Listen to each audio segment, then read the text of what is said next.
কৃষ্ণ চলে যাচ্ছে বৃন্দাবন ছেড়ে, সখীরা দূরে দাঁড়িয়ে কাঁদছে, সখীরা কাছে যেতে পারছে না। রাধারানী সখীদের ডেকে বলছে, সখী এক কাজ করি, চল আমরা এমন ভাবে কাঁদি বৃন্দাবনের মাটিটা কাদা হয়ে যাক, কৃষ্ণের রথের চাকা বসে যাক। আজ যেতে পারবে না। কৃষ্ণকে আনার জন্য কে এসেছে? অক্রূর। অক্রূর, যার মধ্যে কোনো দুর্বলতা নেই, হিংসা নেই, ক্রোধ নেই, কাম নেই, যার মধ্যে কোনো ক্রূর নেই, সেই তো অক্রূর। দাঁড়িয়ে আছে রথ নিয়ে, রথকে চারটে ঘোড়া নিয়ে এসছে অক্রূর। ধর্ম, অর্থ, কাম, মোক্ষ, চারটে জিনিস গোবিন্দ চরণে সমর্পণ না করলে গোবিন্দকে নিয়ে যাওয়া যায় না। রথকে ধর্মরূপী রথ নিয়ে দাঁড়িয়ে আছে। অক্রূর বসে আছে কার উপরে? ত্যাগরূপী আসন। গোবিন্দ বসবে কার উপরে? প্রেমরূপী আসনের উপরে অক্রূর দাঁড়িয়ে আছে। আমি শুরুতেই বলেছিলাম এ কথা কেউ প্রচার করবে না। গুরুদেবের কাছে বসে, গুরুদেবের প্রিয়জন হয়ে এ কথা বের করে আনতে হয়। গুরুদেবরা সহজে বলতে চায় না। মৌমাছি এত সহজে মধু দেয়? থাকে তার কাছে অনেক, দেবে না, আপনি চাইলেও দেবে না। মৌমাছির সঙ্গে যুদ্ধ করে মৌচাকটা আগুন দিয়ে পুড়িয়ে মধু নিয়ে আসতে হয়। গুরুদেবের চরণের কাছে গিয়ে অহংকার রূপী আগুনটা জ্বালিয়ে দিতে হয়, তবে মধু পাওয়া যায়, না হলে দেয় না। অক্রূর দাঁড়িয়ে আছে। অক্রূরের রথের দুটো চাকা, বৃন্দাবনের রথ নিয়ে এসছে, দুটো চাকা, একটা মুখ্য আর একটা ট্যাগ। এমনি এমনি গোবিন্দ যাবে না। এই রথে গোবিন্দ চলে যাবে? যাবে না, উঠবেই না। অক্রূর দেখছে বৃন্দাবনের ভালোবাসা। দেখি তো ভোজগোপীরা কেমন ছিল। সত্যি কথা বলতে তুমি আমায় বলেছো বলার জন্য, মায়েরা কেউ দুঃখ পাবেন না। বাবারা, দক্ষিণ 24 পরগনায় এই কথা শোনার লোক নেই। হ্যাঁ, নবদ্বীপে শোনে, মুর্শিদাবাদে শোনে, মালদায় শোনে, এই জেলায় শোনে না। মানুষের মুখ বেঁকে যায়। এ কথাই তো কথা। কৃষ্ণ কথাটাই কথা। যত কথা আছে সব ব্যথা আর বৃথা। এই কথা, এই কথা শুনতে হবে। এই কথা শুনতে গিয়ে যদি এক মনে শোনেন, অলক্ষ্যে হয়েও নিজের চোখ দিয়ে জল নেমে আসবে। একে প্রেম বলা হয়। রাধারানী বলছে, সখী আয় আমরা কেঁদে ভাসিয়ে দেই, আয়। সখীরা বলছে, কেঁদে ভাসিয়ে দিলে রথের চারটে ঘোড়া বড় শক্তিশালী জানিস, টেনে নিয়ে চলে যায়। ললিতা ছুটে গিয়ে বলছে, আরেকটা উপায় আমার কাছে আছে। কি উপায়? আচ্ছা, আমরা বৃন্দাবনে অষ্টসখী, আমরা যদি এক এক করে রথের তলায় শুয়ে নিজেদের জীবনটা ত্যাগ করে দেই, জীবনটাও চলে গেল, কৃষ্ণের রথটা আমাদের বুকের উপর দিয়েও চলে গেল, কৃষ্ণ বিরহের জ্বালাও সইতে হলো না। আর সব থেকে শুনেছিলাম মরা দেখে গেলে নাকি যাত্রা শুভ হয়, গোবিন্দের যাত্রাটাও শুভ হলো। নিজেরা মরে গিয়ে গোবিন্দের যাত্রা শুভ করছে, একে ভালোবাসা বলবেন না, কাকে বলবেন?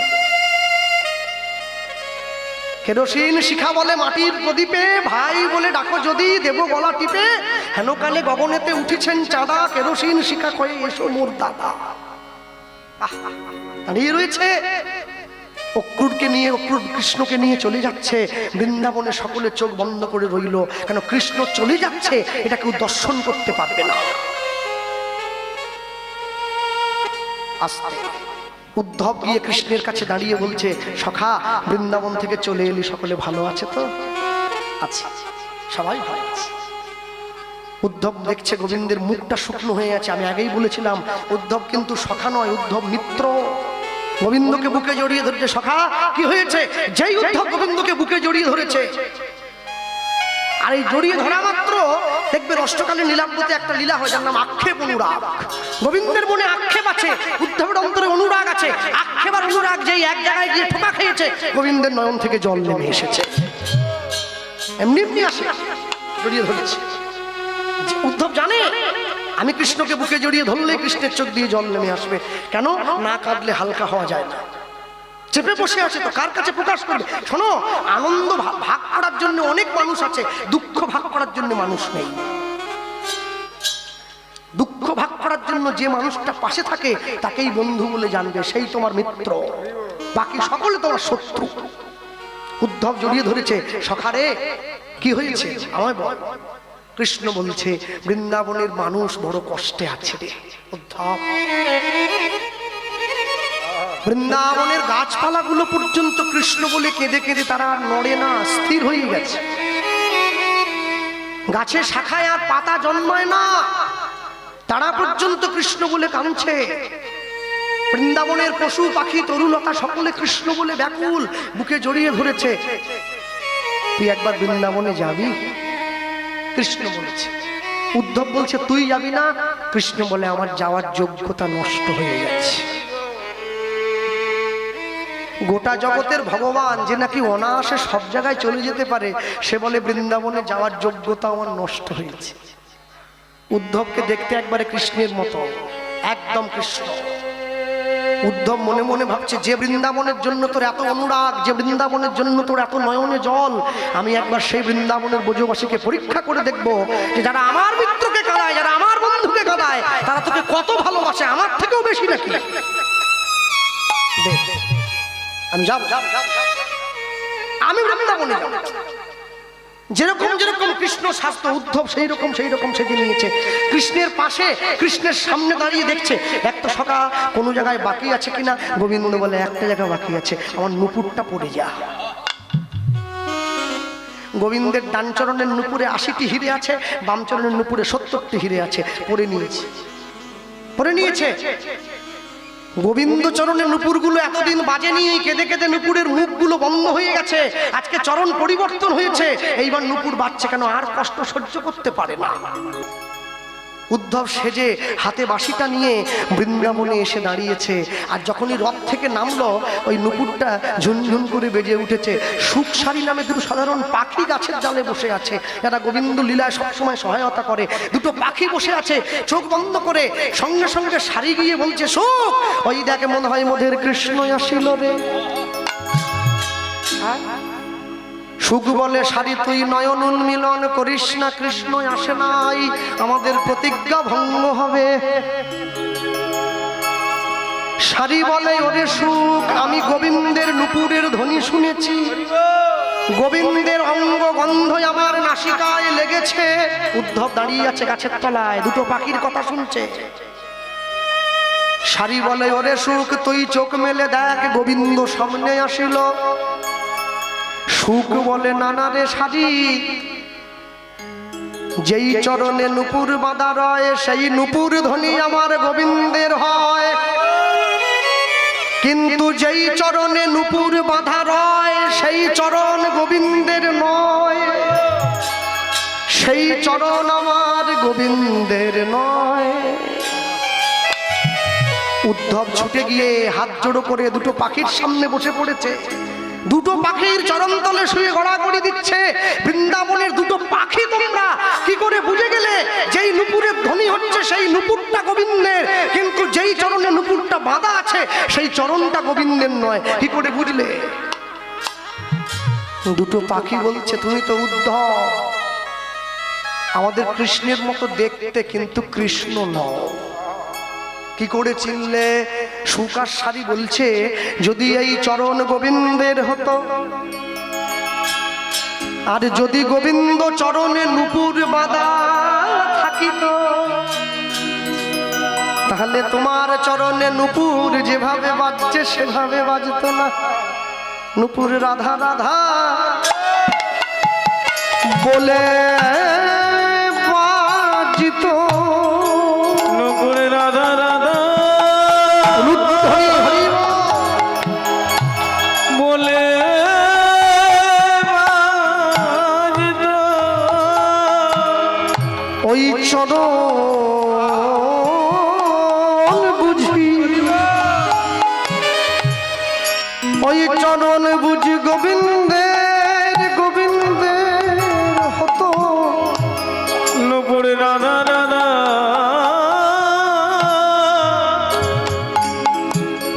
বলে বাজিত।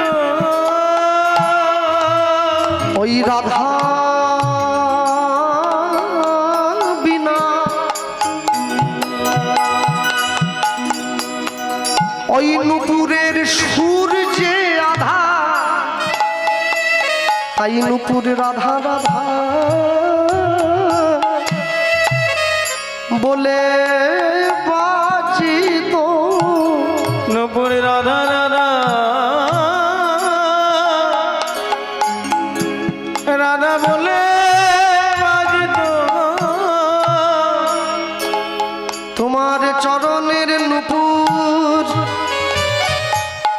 চরণের নূপুর মোদের গোবিন্দের। উদ্ধব থামিয়ে দিচ্ছে, দাঁড়াও। এরপরে যদি তোমরা আর কিছু আমায় বলো, আমি তো প্রাণে মারা পড়বো। তোমরা বেঁচে আছো কি করে? সুখ সারি বলছে বৃন্দাবনের মানুষ কি করে বেঁচে আছে জানো উদ্ধব? কৃষ্ণ যে মাঠে খেলা করতো বৃন্দাবনের ব্রজগোপীরা সেই ধুলায় গড়াগড়ি যায়। তাদের মনে বিশ্বাস গোবিন্দ চলে গেছে, গোবিন্দের চরণের ধুলিটা মিশে আছে।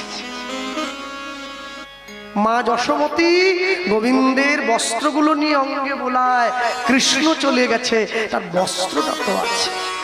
বীজের মধ্যে বৃক্ষ আছে, কবু না যায় দেখা, নামের মধ্যে নামই আছে, হৃদয়ে পটে রাখা। যারা বসে আছেন সব ভক্তমণ্ডলী, ভক্তিমতী মায়েরা শুনছেন ভগবানের কথা, মনে রাখবেন ভগবানের জন্য যদি অন্তরে ভালোবাসা তৈরি না হয়, ভগবানের জন্য যদি অন্তরে প্রেম না তৈরি হয়, যদি হরিনামের আসরে বসে গোবিন্দের জন্য যদি নয়নে জল নাই নেমে আসে, তাহলে কিসের কীর্তন শোনা?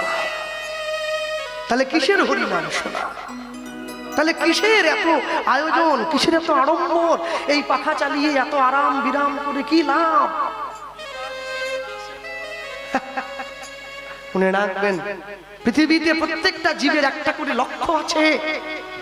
শিশুর দেখি যে লক্ষ্য মাতৃদুগ্ধ পানে, মাতৃদুগ্ধ পানে, মাতালের লক্ষ্য দেখি মদেরও মদেরও সন্ধানে, বানরের লক্ষ্য দেখি ফলেরও বাগান, ফলেরই বাগান, শৃগালের লক্ষ্য শুধু ভাগাড়ের সন্ধান, বাগানের সন্ধান, শকুনের লক্ষ্য মরা লয়ে টানাটানি, টানাটানি, নিন্দুকের লক্ষ্য শুধু পরনিন্দা গ্লানি, পরনিন্দা গ্লানি, সতী খুঁজে পুঁজিবারে প্রতিরোচরণ, প্রতিরোচরণ, অসতীর লক্ষ্য হরে কিসে পরের মন, কিসে পরের মন, এই জগতে বারে বারে যেদিকেতে চাই, যেদিকেতে চাই, পৃথক পৃথক লক্ষ্যের মানুষ আমি দেখিবারে পাই, দেখিবারে পাই, কারো লক্ষ্য উচ্চ কারো নিচ অতি ঘৃণ্য, অতি ঘৃণ্য, কেহ বা বিদ্রুপের পাত্র, কেহ ধন্য ধন্য, ধন্য ধন্য, সব লক্ষ্য মাঝে কার লক্ষ্য শ্রেষ্ঠ বলে মানি,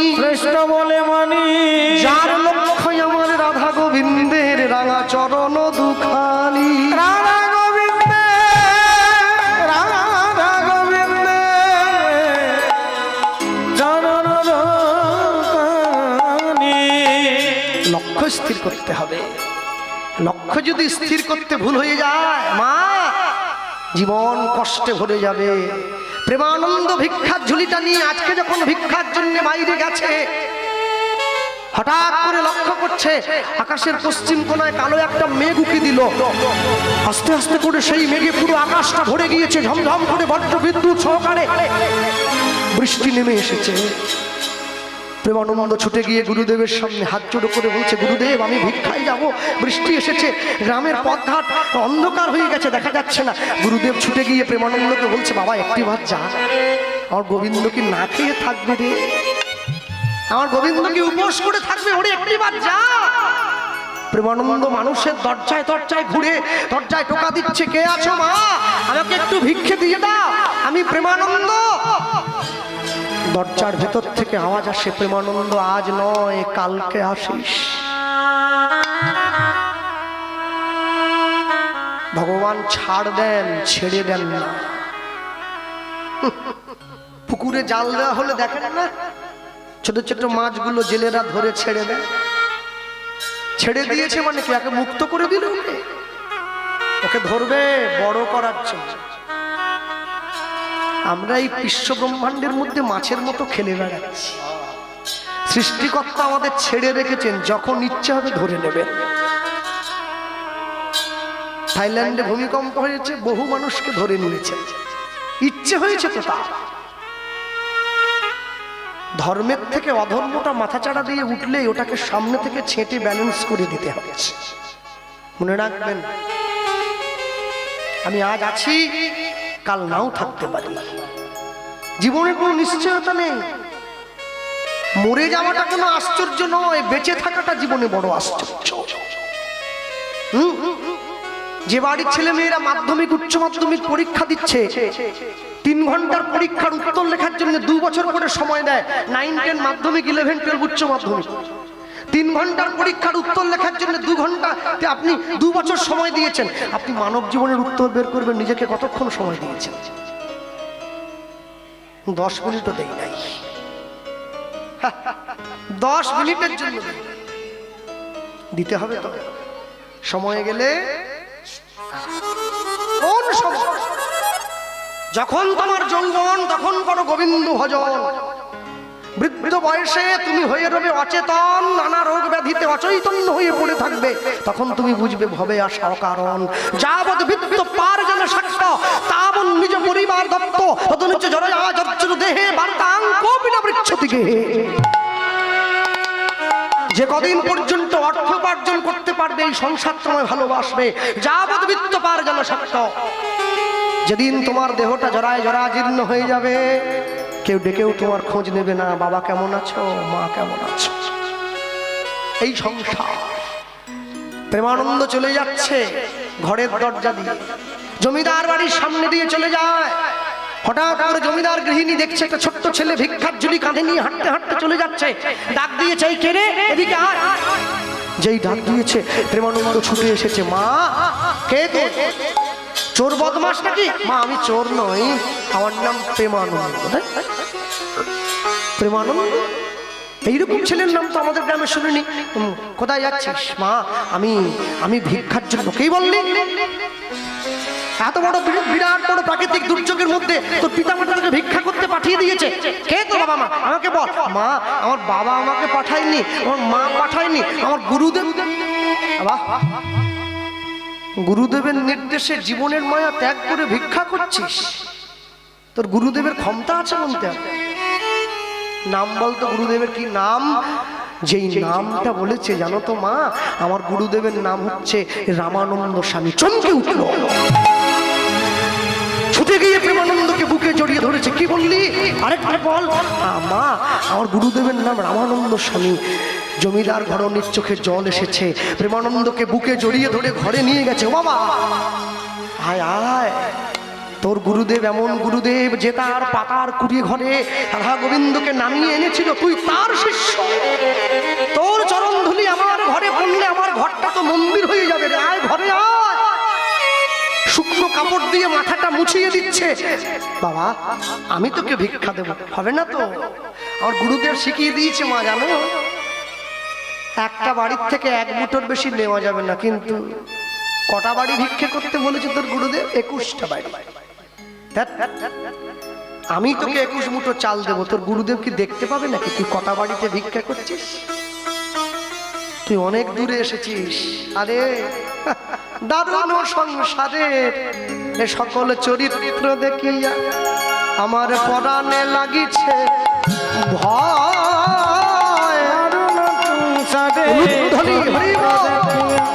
পরাণে লাগিছে বড় দারুণ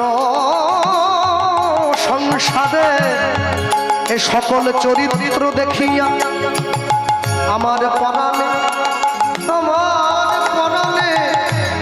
পরাণে লাগিছে বড় ভয়।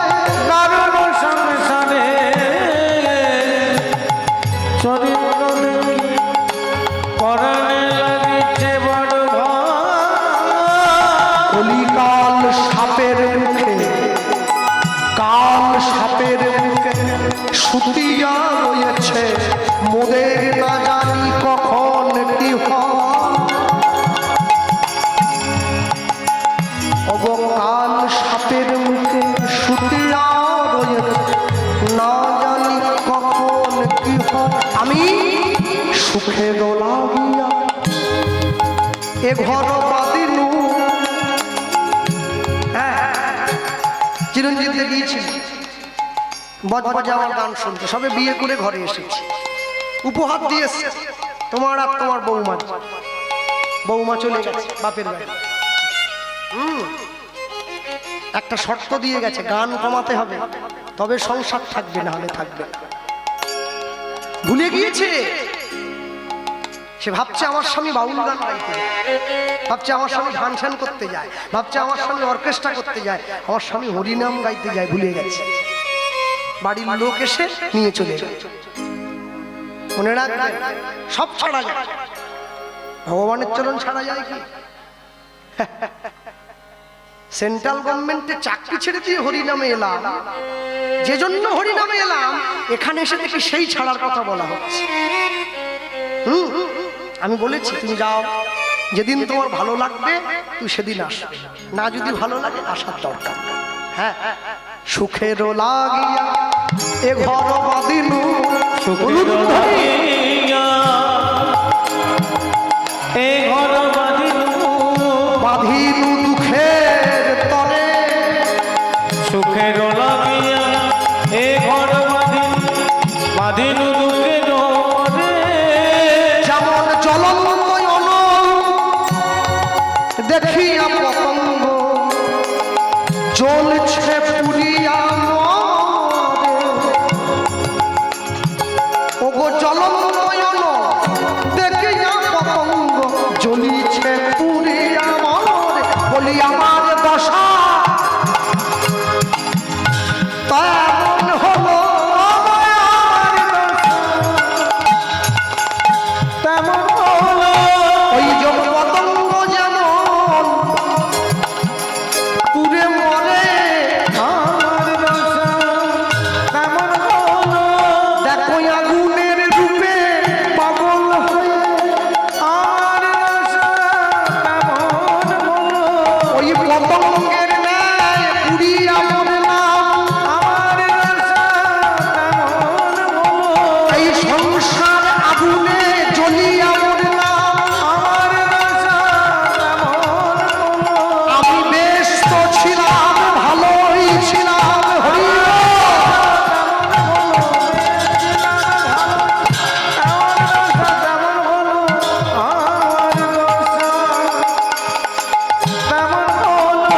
বলি জলময় অনল দেখিয়া পতঙ্গ জ্বলিছে পুরিয়া মরে, ওগো জলময় অনল দেখিয়া পতঙ্গ জ্বলিছে পুরিয়া মনের ভরমে পরিবেশে বিনু ত্যাগিয়া বান্ধব লোক।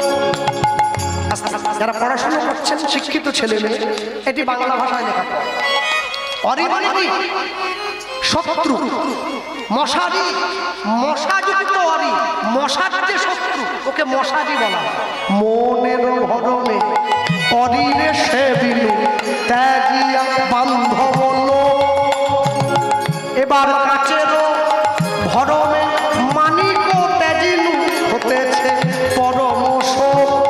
এবার বিশ্ব গরলে ভরল এ দেহ, আর কি ঔষধ হইয়াছে, দাসে অনন্ত কহয় সাধু ধন্বন্তরী, সাধু ধন্বন্তরী, তোমরা শরণ লও, শরণ লও।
চরণ শরণ পাছে দাসে অনন্ত হয়ে সাধু ভক্ত করি চরণ চরণ পাশে 21টি চাল দিয়ে দিয়েছে। হ্যাঁ, সত্যি কথা বলতে কি, এই যারা কাজ করছে সঙ্গে, দীর্ঘদিন ধরে তো তোমরা দেখছো এনারাই সঙ্গে ঘুরছে আমার। এনারা কিন্তু প্রত্যেকে আমার থেকে বয়সে অনেক বড়। শুধু বয়সে বড় বললে ভুল হবে, আমার থেকে এদের প্রত্যেকের যোগ্যতা অনেক বেশি। প্রত্যেকের এই বাঁ দিকে যে বাজাচ্ছে এরও অনেক যোগ্যতা আছে, এবং সেটা আমার থেকে বেশি, সকলে জানে। আর যে করতাল বাজাচ্ছে তাকে নতুন করে তো বলার কিছু নেই, কারণ সে শুধুমাত্র ওই 600 টাকার করতাল বাদক নয়। 600-800 টাকা দিলে বিরাট বড় বড় করতাল বাদক পাওয়া যায়, কিন্তু পায়ের ফাঁক দিয়ে এরকম করে গলিয়ে এরকম করে ঘুরিয়ে বহুত কিছু করে, ঝাপটাপ খেয়ে একবারে মানুষ গান শোনে না, শুধু করতালই শোনে। কিন্তু কথা সেটা নয়, কথাটা অন্য। সেটা হচ্ছে কি, 600 টাকা দিয়ে করতাল বাদক পাওয়া যায়, কিন্তু গুরুদেব সঙ্গে বসে করতাল বাজাবে এই সৌভাগ্য সবার হয় না। হ্যাঁ, ওনার কাছে আমি কীর্তন শিখি, এই যা গাইছি এটা অনেক সাজিয়ে দেওয়া, সব একটু একটু করে তো বাজাচ্ছেন। উনি আমাকে বলেছেন যে 5টা করতালওয়ালা যেরকম বাজায় আমি সেরকম বাজাবো না, কিন্তু যতদিন আমি তোমার সঙ্গে থাকবো তোমার ভুলটা আমি শুধরে দেবো। যে করতাল বাজাবে সে কিন্তু আমার ভুল শুধরাতে পারবে না, আমি কোথায় ভুল করছি ঠিক করছি। উনি যখন প্রথম আমার সঙ্গে আসেন, আজ থেকে 10 বছর আগে, উনি সঙ্গে করে খাতা আনতেন, গান গাইতে গাইতে কোথায় ভুল হতো উনি লিখে নিতেন। গাড়িতে যেতে যেতে বাড়িতে আমাকে বলতেন এই জায়গাটা এরকম বলতে হবে, এই জায়গাটা এরকম বলতে হবে। এই যে হাতে ধরে শিখিয়ে দেওয়া, এ ভাগ্য কজন আছে। যে খোল বাজাচ্ছে অনেক ক্যাসেটে বাজিয়েছে, এবং যথেষ্ট পরিমাণে সময় দেয়, রেওয়াজ করে, এই হাত থাকবে না, নষ্ট হয়ে যায়। যে আমার সঙ্গে সহশিল্পী করছে ও একজন ভালো গানের শিক্ষক, এবং আমার থেকে অনেক ভালো কণ্ঠের সুরও, সকলে ভালো। তাহলে এতগুলো যোগ্যকে বসিয়ে মাঝে আমি একটা অযোগ্য বসে আছি কেন বলুন তো? এটাকে সৎসঙ্গ বলা হয়। উত্তম নিশ্চিন্তে চলে অধমের সাথে, যিনি মধ্যম তিনি চলিবেন তফাতে। এই যোগ্যগুলোর মাঝে পড়ে আমার মতো অযোগ্যটা এদের যোগ্যতার গুণে টানা হয়ে চলে যাচ্ছে। আমি যদি কোনো জায়গা ভুলও একটু গেয়ে দিই, 2-1 মাত্রা কমও হয়ে যায়, ধরার মতো কেউ নেই, এরা ঠিক ওটা মেকআপ দিয়ে চলে যায়। পরে আমাকে বলে ওই জায়গাটা কিন্তু ভুল হয়ে গেছে, এরকম হলে ঠিক হতো। এই জন্য আমি সবসময় আপনাদের বলবো যোগ্য ব্যক্তিদের সঙ্গে রাখবেন। যোগ্য ব্যক্তি, 100টা অসৎ বন্ধুর থেকে একটা বুড়ো সৎ বন্ধু আপনার জন্য উপকারী। অসতের সঙ্গে, সৎ সঙ্গে, সৎ মানুষের সঙ্গে ঘুরুন। আপনি যদি 10 দিন কোনো মাতালের সঙ্গে ঘোরেন, 11 দিনের দিন আপনিও ঠেকে গিয়ে বসবেন, ও আপনাকে বসিয়ে ছাড়বে। আপনি 10 দিন কোনো বৈষ্ণবের সঙ্গে ঘুরুন, 11 দিনের দিন আপনারও মনে হবে আমি একাদশী করি। হ্যাঁ, সাধু সঙ্গ সর্বশাস্ত্রে করে, লবে মাত্র সাধু সঙ্গ কৃষ্ণ ভক্তি প্রেম হয়। সাধু সঙ্গ যদি করতে নাও পারেন, সৎসঙ্গ করবেন সব সময়।